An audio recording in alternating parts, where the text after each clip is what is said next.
നമ്മൾ Indian football ആരാധകർ വേണമെന്ന് അതിയായിട്ട് ആഗ്രഹിക്കുന്ന ഒരു കാര്യം, വേണ്ട അത് ഒഴിവാക്കണം എന്ന് ചിന്തിക്കുന്ന മറ്റൊരു കൂട്ടർ എന്താണ് എന്നുള്ളത് മനസ്സിലായി കാണും. VAR അഥവാ വാർ എന്നൊക്കെ നമ്മൾ വിളിക്കുന്ന ഒരു സാങ്കേതിക വിദ്യയാണ്. നമുക്കറിയാം ഇന്ത്യൻ ഫുട്ബോളിൽ റഫറീസിൻ്റെ മിസ്റ്റേക്സ് എന്ന് പറഞ്ഞു കഴിഞ്ഞാൽ ഓരോ മത്സരങ്ങളും നമ്മൾ കണ്ടുകൊണ്ടിരിക്കുന്ന ഒരു കാഴ്ചയാണ്. അത് ഇനി എടുത്ത് പറയേണ്ടതില്ല. അപ്പം VAR വേണം എന്നൊക്കെ ഉള്ളത് കുറേ നാളുകളായിട്ട് ആരാധകർ പറഞ്ഞുകൊണ്ടേയിരിക്കുന്നതാണ്. പിന്നെ നമുക്കറിയാവുന്ന കാര്യമാണ്, ISL പോലെ വരുമാനം കുറഞ്ഞ ലീഗിൽ ഇപ്പോൾ ഒരിക്കലും VAR അഫോർഡ് ചെയ്യാനായിട്ട് പറ്റില്ല. പിന്നെ ഇപ്പം FPS പോലെയുള്ള സാങ്കേതിക വിദ്യകളൊക്കെ കുറച്ചും കൂടി സജീവമായിട്ടൊക്കെ വരുമ്പം വേണമെങ്കിൽ നമുക്ക് അത് നോക്കാമെന്നുള്ളതേ പറയാനുള്ളൂ. അപ്പം ഈ സാഹചര്യത്തിലേക്കാണ് നമ്മൾ യൂറോപ്പിലൊരു കാര്യം ഡിസ്കസ് ചെയ്യേണ്ടത്. യൂറോപ്പിലുള്ള പല രാജ്യങ്ങളിലും ആരാധകർ VAR ഒഴിവാക്കണം എന്ന് ചിന്തിക്കുന്നു എന്നുള്ളതാണ്. ഇപ്പോൾ അറിയാൻ കഴിഞ്ഞൊരു വാർത്തയാണ്. ഇപ്പം നോർവേ ലീഗിൽ അടുത്ത സീസൺ മുതൽ VAR തന്നെ ഇല്ല എന്നുള്ളതാണ് പറയുന്നത്. അതുപോലെ തന്നെ ജർമ്മൻ ഫുട്ബോൾ ആരാധകർ ഇപ്പം ബുണ്ടസ് ലീഗിൽ നിന്ന് VAR ഒഴിവാക്കണമെന്നുള്ള തരത്തിലുള്ള വലിയ വിമർശനങ്ങളൊക്കെ നടത്തിക്കൊണ്ടിരിക്കുകയാണ്. ഇപ്പം കഴിഞ്ഞ ആഴ്ചകളിലൊക്കെ മറ്റായിട്ട് വലിയ മിസ്റ്റേക്സും കാര്യങ്ങളൊക്കെ വന്നു, VAR ഉണ്ടായിട്ടുമൊക്കെ വന്നു എന്നുള്ള തരത്തിലൊക്കെയാണ് ഒരു ആക്ഷേപം. പിന്നെ പൊതുവേ ജർമ്മൻ ഫുട്ബോൾ ആരാധകർ എന്ന് പറഞ്ഞു കഴിഞ്ഞാൽ അവർ ട്രഡീഷണൽ ഫുട്ബോൾ ഫാൻസാണ്. അവരതിനെ ഗ്ലാമറൈസ് ചെയ്യാനോ ഒന്നും ആഗ്രഹിക്കാത്തവരാണ് എന്നുള്ളത്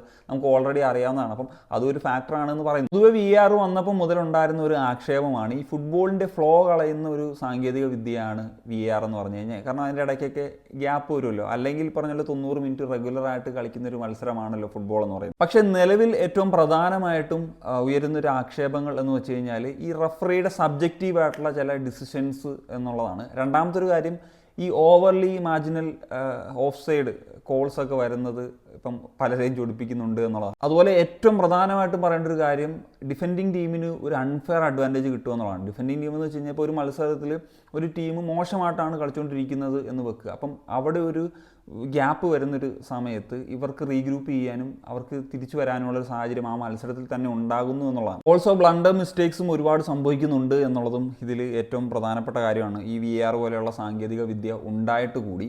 പിന്നെ ഞാൻ നേരത്തെ പറഞ്ഞ പോലെ ഒരുപാട് ട്രഡീഷണൽ ഫാൻസിന് ഇതിനോട് പണ്ടേ വിയോജിപ്പുണ്ടായിരുന്നു. സോ അങ്ങനെ ഒരു സ്ഥലത്ത്, അതായത് ഇന്ത്യയിൽ നമ്മൾ VAR വേണമെന്ന് പറയുന്നത് ഒരു ഡ്രീം പ്രൊജക്റ്റ് പോലെയൊക്കെ കണ്ടുകൊണ്ടിരിക്കുന്ന സമയത്താണ് ഇവിടെ യൂറോപ്പിലുള്ള പല രാജ്യങ്ങളിലും അത് ഒഴിവാക്കാൻ പോകുന്നു എന്നുള്ള സാഹചര്യത്തിലേക്ക് കാര്യങ്ങൾ പോകുന്നത്. ഈ ഒരു സാഹചര്യത്തിലാണ് കംബോഡിയൻ ഫുട്ബോൾ ഫെഡറേഷൻ മറ്റൊരാശയമായിട്ട് മുന്നോട്ട് വരുന്നത്. അതായത് ഒരു മത്സരത്തിൽ 6 റഫറീസിനെ വെക്കാം എന്ന് പറയുന്നൊരു പദ്ധതി. അതായത് നമുക്കറിയാം ഇപ്പോൾ അത് പോകുന്നത് 4 പേരായിരിക്കും. അതായത് മെയിൻ റഫറി, 2 അസിസ്റ്റൻസ്, ഒരു 4th ഒഫീഷ്യൽ എന്ന നിലയ്ക്ക്. അതിനോടൊപ്പം 2 പേരെയും കൂടി ആഡ് ചെയ്യുന്ന ഒരു രീതിയാണ് കംബോഡിയൻ ഫുട്ബോൾ ഫെഡറേഷൻ നോക്കുന്നത് അവരുടെ ലീഗിൽ.